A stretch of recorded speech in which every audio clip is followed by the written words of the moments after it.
अजय सिंह जी, कल जिस तरह से पूरा घटनाक्रम हुआ, सतना से 2 कोरोना मरीजों को रीवा शिफ्ट किया गया, इस पूरे घटनाक्रम को आप किस तरह से देखते हैं? दुर्भाग्य है रीवा शहडोल संभाग के लिए जी कि जहां पर एक भी प्रकरण ये महामारी का नहीं था जी उस अंचल में इंदौर से 2 कैदियों को भेजकर सतना से शुरुआत की।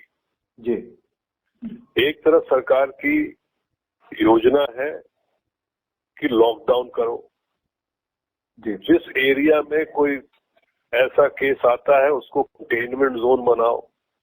जी जब इंदौर सबसे ज्यादा प्रकरण है इस महामारी के कोविड-19 के, जी तो क्या मजबूरी थी जी सरकार को कि जिस अंचल में एक भी उदाहरण के लिए भी केस नहीं था जी उस अंचल में इन कैदियों को भेजने की।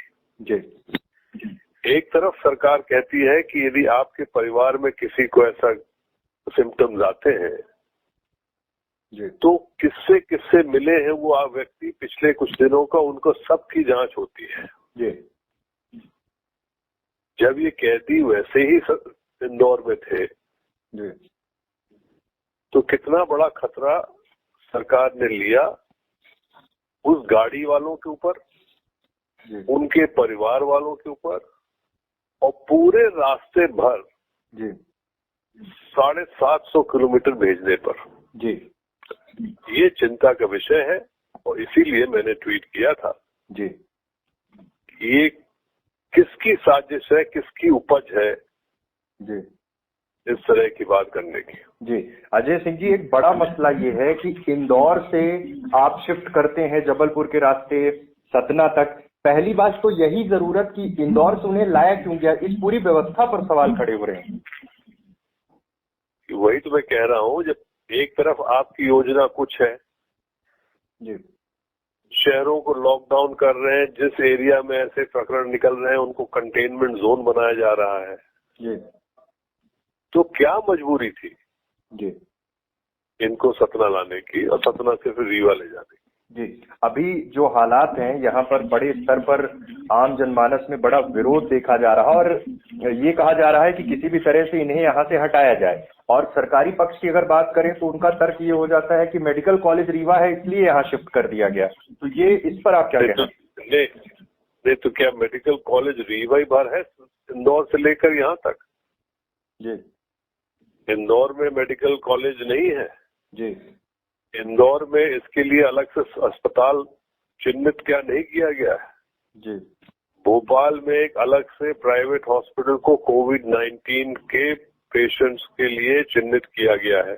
जी यदि अस्पताल ही भेजना था तो जिस अस्पताल को सरकार ने चिरायु को जी भोपाल में कोविड-19 के लिए निश्चित किया है जी वहां भेज देते। जी सतना से रीवा भेजने की आवश्यकता थी? जी सर, इस मसले की जांच होनी चाहिए क्योंकि विषय बहुत गंभीर है जिस तरह से ये सब कुछ किया गया। इस मसले की बिल्कुल उच्च स्तरीय जांच होनी चाहिए और जिसके भी निर्देशन पर ये हुआ है उसके ऊपर कार्रवाई होनी चाहिए। जी अभी तक की जो स्वास्थ्य व्यवस्थाएं हैं सर, जिस तरह से विंध्य बचा हुआ था, तमाम डॉक्टर की तैनाती, पुलिसकर्मी काम कर रहे थे, उससे कहीं ना कहीं ये एक बहुत बड़ा डर का माहौल निर्मित हो गया है विंध्य में। बिल्कुल हो गया है।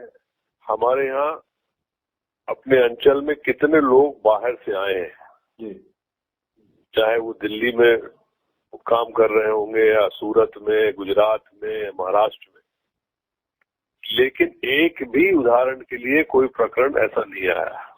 जी और इसके बावजूद इस तरह की घटना करना बहुत ही संवेदनशील है। सर, एक आखिरी सवाल की ओर बढ़ रहा हूँ।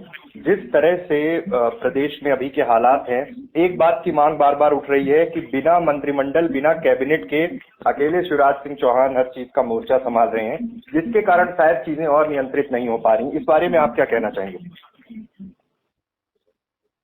इससे अच्छा मौका शिवराज सिंह जी को कभी नहीं मिल सकता था। पहली बात तो सरकार बनाने के चक्कर में इन लोगों ने सब नियम कानून कायदे तोड़ दिए।